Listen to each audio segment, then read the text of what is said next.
Welcome to Lazer Lamps HQ here in Harlow. Today we're going to be showing you how to mount a pair of Triple-R 750s into the grille of a Discovery Mark IV.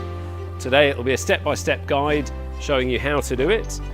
You need basic tools, a saw, a drill, Allen key, tape measure, and then the parts that come with the kit from Lazer.